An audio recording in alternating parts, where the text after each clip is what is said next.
کے نام سے جو بڑا مہربان نہایت رحم والا ہے۔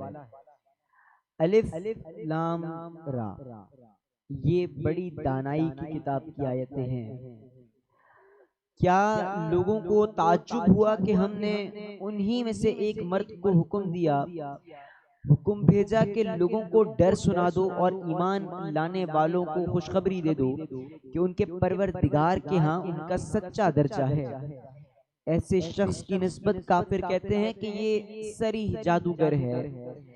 تمہارا پروردگار تو خدا ہی ہے جس نے آسمان اور زمین 6 دن میں بنائے، پھر عرش یعنی تخت شاہی پر قائم ہوا، وہی ہر ایک کا انتظام کرتا ہے۔ کوئی اس کے پاس اس کا اذن حاصل کیے بغیر کسی کی سفارش نہیں کر سکتا۔ یہی خدا تمہارا پروردگار ہے تو اس کی عبادت کرو۔ بھلا تم غور کیوں نہیں کرتے؟ اس کے پاس تم سب کو لوٹ کر جانا ہے۔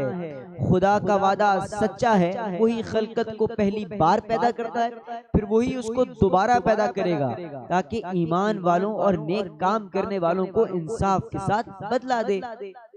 اور جو کافر ہیں ان کے لیے پینے کو نہایت گرم پانی اور درد دینے والا عذاب ہوگا، کیونکہ خدا سے انکار کرتے تھے۔ وہی تو ہے جس نے سورج کو روشن اور چاند کو منور بنایا اور چاند کی منزلیں مقرر کی تاکہ تم برسوں کا شمار اور کاموں کا حساب معلوم کرو۔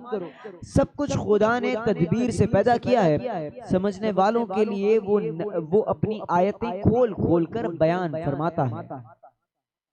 رات اور دن کے ایک دوسرے کے پیچھے آنے جانے میں اور جو چیزیں خدا نے آسمان اور زمین میں پیدا کی ہیں سب میں ڈرنے والوں کے لیے نشانیاں ہیں۔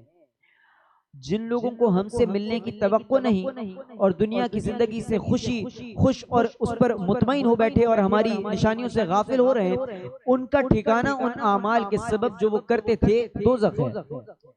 اور جو لوگ ایمان لائے اور نیک کام کرتے رہے ان کو پروردگار ان کے ایمان کی وجہ سے ایسے محلوں کی راہ دکھائے گا کہ ان کے نیچے نعمت کے باغوں میں نہریں بہہ رہی ہوں گی۔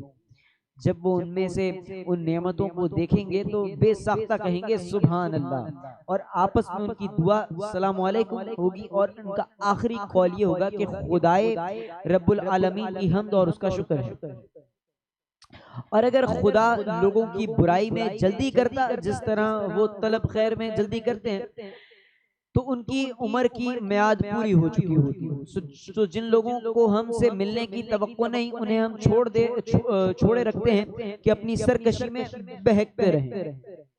اور جب انسان کو تکلیف پہنچتی ہے تو لیٹا اور بیٹھا اور کھڑا ہر حال میں ہمیں پکارتا ہے، پھر جب ہم اس کی تکلیف کو اس سے دور کر دیتے ہیں تو بے لحاظ ہو جاتا ہے اور اس طرح گزر جاتا ہے گویا کسی تکلیف پہنچنے پر ہمیں کبھی پکارا ہی نہ تھا۔ اس طرح حد سے نکل جانے والوں کو ان کے اعمال آراستہ کر کے دکھائے گئے۔ اور تم سے پہلے ہم کئی امتوں کو جب انہوں نے ظلم کا راستہ اختیار کیا ہلاک کر چکے ہیں، اور ان کے پاس پیغمبر کھلی نشانیاں لے کر آئے مگر وہ ایسے نہ تھے کہ ایمان لاتے۔ تو ہم گناہگار لوگوں کو اس طرح بدلہ دیا کرتے ہیں۔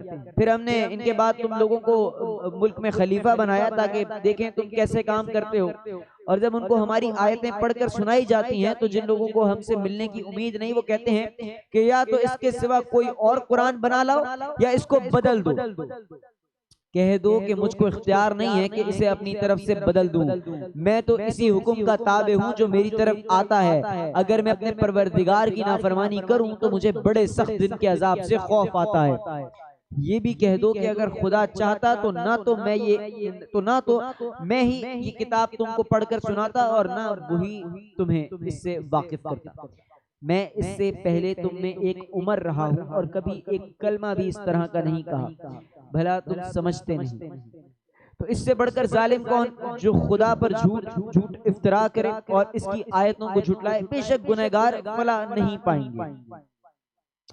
اور یہ لوگ خدا کے سوا ایسی چیزوں کی پرستش کرتے ہیں جو ان کا کچھ بگاڑ ہی نہیں سکتی اور نہ کچھ بھلا ہی کر سکتی ہے، اور کہتے ہیں کہ یہ خدا کے پاس ہماری سفارش کرنے والے ہیں. کہہ دو کہ کیا تم خدا کو ایسی چیز بتاتے ہو کہ جس کا وجود اسے نہ کہہ دو کہ تم خدا کو ایسی چیز بتاتے ہو جس کا وجود اسے نہ آسمانوں میں معلوم ہوتا ہے اور نہ زمین میں. وہ پاک ہے اور اس کی شان ان کے شرک کرنے سے بہت بلند ہے. اور سب لوگ پہلے ایک ہی امت یعنی ایک ہی ملت پر تھے، پھر جب جدا جدا ہو گئے، اور اگر ایک بات جو تمہارے پروردگار کی طرف سے پہلے ہو چکی ہے نہ ہوتی تو جن باتوں میں وہ اختلاف کرتے ہیں ان میں فیصلہ کر دیا جاتا. اور کہتے ہیں کہ اس پر اس کے پروردگار کی طرف سے کوئی نشانی کیوں نازل نہیں ہوئی. کہہ دو کہ غیب کا علم تو خدا کو ہے، سو تم انتظار کرو، میں بھی تمہارے ساتھ انتظار کرتا ہوں. اور جب ہم لوگوں کو تکلیف پہنچنے کے بعد اپنی رحمت سے آسائش کا مزہ چکھاتے ہیں، اور جب ہم لوگوں کو تکلیف پہنچنے کے بعد اپنی رحمت سے آسائش کا مزہ چکھاتے ہیں تو وہ ہماری آیتوں میں ہیلے کرنے لگتے ہیں.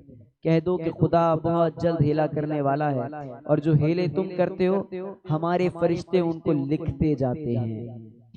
وہی تو ہے جو تم کو جنگل اور دریا میں چلنے پھرنے اور سیر کرنے کی توفیق دیتا ہے، یہاں تک کہ جب تم کشتیوں میں سوار ہوتے اور کشتیاں پاکیزہ ہوا کہ نرم نرم جھونکوں سے سواروں کو لے کر چلنے لگتی ہیں اور وہ ان سے خوش ہوتے ہیں تو ناگہان جو ہے وہ زناٹے کی ہوا چل پڑتی ہے اور لہریں ہر طرف سے ان پر جوش مارتی ہوئی آنے لگتی ہیں، اور وہ خیال کرتے ہیں کہ اب تو لہروں میں گھر گئے. اس وقت خالص خدا ہی کی عبادت کر کے اس سے دعا مانگنے لگتے ہیں کہ اے خدا اگر تو ہم کو اس سے نجات بخشے تو ہم تیرے بہت ہی شکر گزار ہوں گے. لیکن جب وہ ان کو نجات دے دیتا ہے تو ملک میں ناحق شرارت کرنے لگتے ہیں. لوگوں تمہاری شرارت کا وبال تمہاری ہی جانوں پر ہوگا.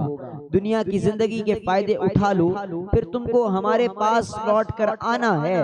اس وقت ہم تم کو بتائیں گے جو کچھ تم کیا کرتے تھے. دنیا کی زندگی کی مثال مینا کی سی ہے کہ ہم نے اس کو آسمان سے برسایا، پھر اس کے ساتھ سبزہ جسے آدمی اور جانور کھاتے ہیں مل کر نکلا، یہاں تک کہ زمین سبزے سے خوشنما اور آراستہ ہو گئی، اور زمین والوں نے خیال کیا کہ وہ اس پر پوری دسترس رکھتے ہیں. ناگہان رات کو یا دن کو ہمارا حکم عذاب آ پہنچا تو ہم نے اس کو کاٹ کر ایسا کر ڈالا کہ گویا کل وہاں کچھ تھا ہی نہیں. جو لوگ غور کرنے والے ہیں ان کے لیے ہم اپنی قدرت کی نشانیاں اس طرح کھول کھول کر بیان فرماتے ہیں. اور خدا سلامتی کے گھر کی طرف بلاتا ہے اور جس کو چاہتا ہے سیدھا رستہ دکھاتا ہے. جن لوگوں نے نیکوکاری کی ان کے لیے بھلائی ہے، اور مزید برآں اور بھی ان کے منہوں پر نہ تو سیاہی چھائے گی اور نہ رسوائی. یہی جنتی ہیں کہ اس میں ہمیشہ رہیں گے، یہی جنتی ہیں کہ اس میں ہمیشہ رہیں گے.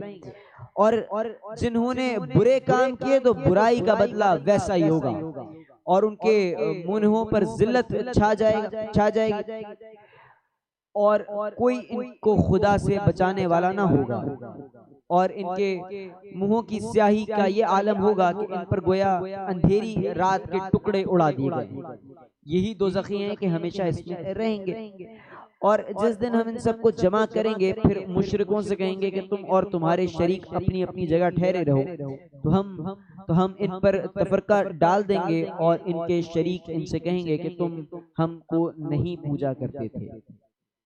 ہمارے اور تمہارے درمیان خدا ہی گواہ کافی ہے، ہم تمہاری پرستش سے بالکل بے خبر تھے. وہاں ہر شخص اپنے اعمال کی جو اس نے آگے بھیجے ہوں گے آزمائش کر لے گا، اور وہ اپنے سچے مالک کی طرف لوٹ آئے جائیں گے، اور جو کچھ وہ بہتان باندھا کرتے تھے سب ان سے جاتا رہے گا. سورہ یونس قرآن مجید اردو ترجمے کے ساتھ باقاعدہ نشریات کا آغاز ہوتا ہے، وہ ہو چکا ہے. آج ہم نے سورہ یونس کی آیت نمبر 30 تک اس ترجمے کو مکمل کیا اور نشریات کا باقاعدہ آغاز کیا. کوئی شک نہیں کہ تمام تعریفیں، تمام حمد و ثنا اس خدائے بزرگ کو برکت کے نام کے جس کے قبضہ قدرت میں تمام جہانوں کے تمام نظام درود و سلام حضرت محمد مصطفیٰ صلی اللہ علیہ وآلہ وسلم کی آل اور ان کے اصحاب پر. ایک وقفے کے بعد انشاءاللہ نشریات کا باقاعدہ آغاز کریں.